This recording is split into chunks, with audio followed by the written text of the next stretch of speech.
And Jim Johnston, that's a name I know many of you are familiar with. Jim Johnston spent 32 years on a handshake deal working for Vince McMahon and WWE as their music composer.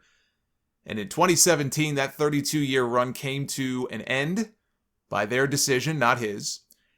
He was the music guru for basically the entire length of my fandom. All the major eras, the Golden Age when he first came in, the New Generation era, the Attitude Era, Ruthless Aggression. He was responsible for some of the most iconic themes in wrestling history.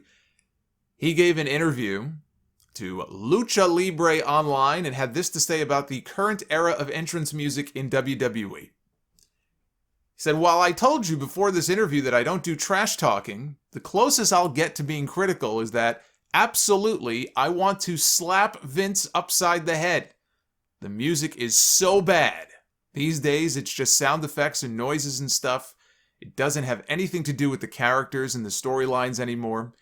That is the essence of this business, and that is currently lost. I don't get it.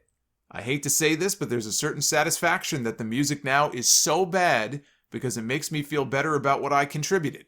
It does make me feel bad for a bunch of the wrestlers, because without good music, you cannot become a big star. I don't believe it is possible. The music is just like a score in a movie. It's what leads the fans' emotions. It is a very visceral, very deeply emotional connection. That's always what I went for, and now that is what is missing."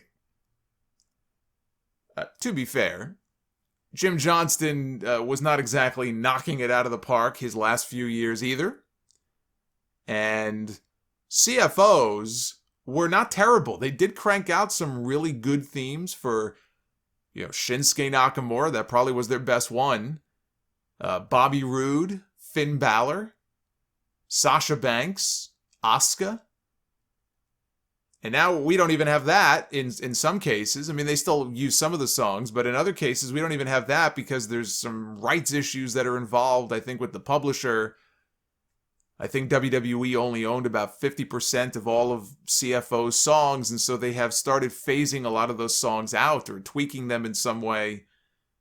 Hence the issue with Keith Lee's old music. He had to go and have new music recorded. CFO's is not even together anymore. The band members, they disbanded last year, so there is no CFO's anymore anyway. But now, this is not to say that everything that Jim Johnston has produced over the years has been gold, because it hasn't. Even towards the end, it was not his best stuff. But I would argue that his best work is absolutely iconic. If you are a wrestling fan, if you are a WWE fan, his best work is absolutely just iconic stuff, and he is totally 100% right about the importance of having good entrance music. It can make or break a character. And I'll give you an example. This goes back to CFOs. Samoa Joe. When Samoa Joe first walked out and debuted on NXT television, about probably 6 years ago now, I think it was.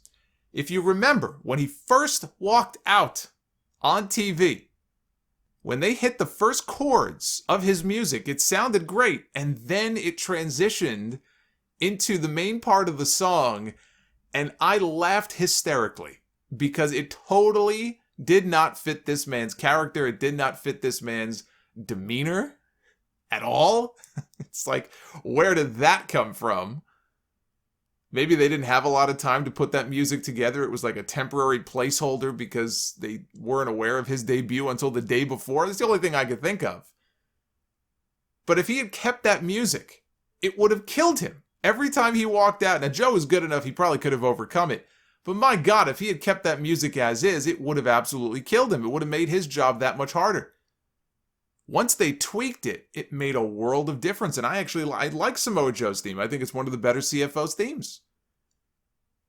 But the new theme music in general today in WWE, it's just not very good. I don't want to make a blanket statement and say that it's all garbage, it's all crap. It's not all crap. A lot of it is crap. But like the Hurt Business may be one of the lone exceptions. But absolutely, WWE just needs a massive overhaul when it comes to their music. And I don't think anybody who is listening to this right now, whether you agree with me on Johnston and CFOs or not, put that aside, we could all agree on one thing, and that is the importance of having a good entrance theme. It cannot be overstated. It is very important. It can absolutely help determine who gets over and who doesn't. And that has been a big problem for WWE in the last few years, especially after Johnston left. And it's still a problem I think they're dealing with today. The music just is not as good as it used to be. And during the week, some of you may have missed this, WWE posted a photo on Instagram from SmackDown last week of Murphy confronting Seth Rollins in that backstage segment a week ago where Rollins just wouldn't even make eye contact with him. Murphy came up to him. He was offering his services to take out Cesaro, and Rollins basically just said, "Get out of my face. I don't want to see you. I don't want to hear from you." And Murphy walked away. So they had a picture of the two of them backstage from that segment. By the way, thus undoing months of storylines. So they put the picture up. Murphy, who was said to have been very frustrated behind the scenes because all of a sudden he was on TV all the time and now he hasn't been on television in weeks and weeks. It's like they just dropped the whole thing with him and his babyface turn and the Mysterio family. He disappeared. He posted a reply underneath the photo, which he quickly deleted shortly thereafter, but the internet never forgets. He offered this storyline explanation for why he and Aaliyah Mysterio are no longer together. "Let's point out the obvious. The Mysterios used me. I never needed them. I am beyond one of the most talented in-ring performers on the planet. Aaliyah used me to be on TV and advance her acting career. Dominic used me so that he had a reason to stand ringside. Ray was jealous that I became the new face of the Cruiserweights, and he was left out of the discussion. They took what they wanted, and then they left me in the shadows. Sounds like my time in NXT." Well, there you have it. The legendary Rey Mysterio felt threatened by Murphy's status as a Cruiserweight legend on 205 Live.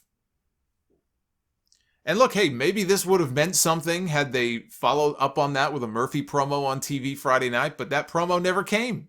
Now, he did delete it right away, so either he realized how dumb he sounded, or he posted it totally on his own just to try to make sense of something that makes no sense, and somebody in management told him to take it down. That's also a possibility.